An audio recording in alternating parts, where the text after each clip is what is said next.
Hey everyone, I am Ella Blackmore, and this is my issue advertisement. I hope you enjoy, and I hope it gets your mind thinking.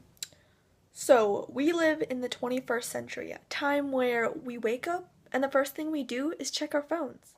We go on our social media, and we see all these men and women, most likely celebrities, but sometimes our friends too, and we look at their bodies, their faces, and we see how perfect and filtered they are.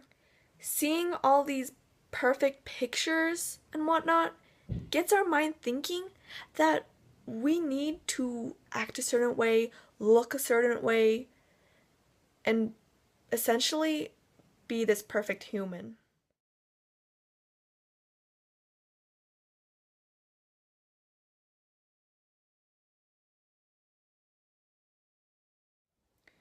Did you know that eating disorders are the second leading cause of death for 15 to 24-year-olds after car accidents?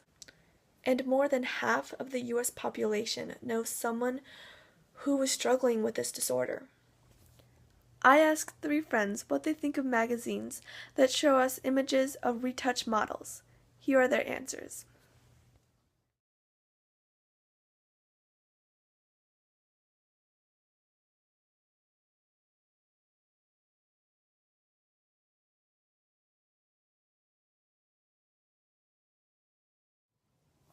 A lot of companies aren't okay that their models are getting digitally airbrushed and basically changed into a whole new person.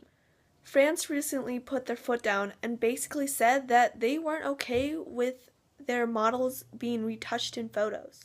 And if any company did retouch their photo in any sort of way, they would have to pay a fine. A lot of countries and companies realized that France was doing an amazing thing, and they wanted to get on board with this process.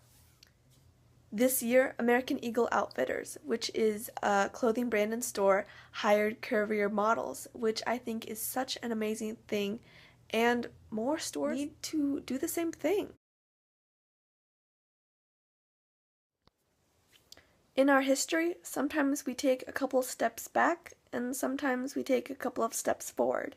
I hope with this issue, people will realize that anorexia, eating disorders, it's a sad time. But if clothing brand companies take a couple of steps forward and make changes like what France did, then maybe the United States will have a possibility of a self-loving nation. My name's Ella Blackmore, and I'll see you next time. Bye!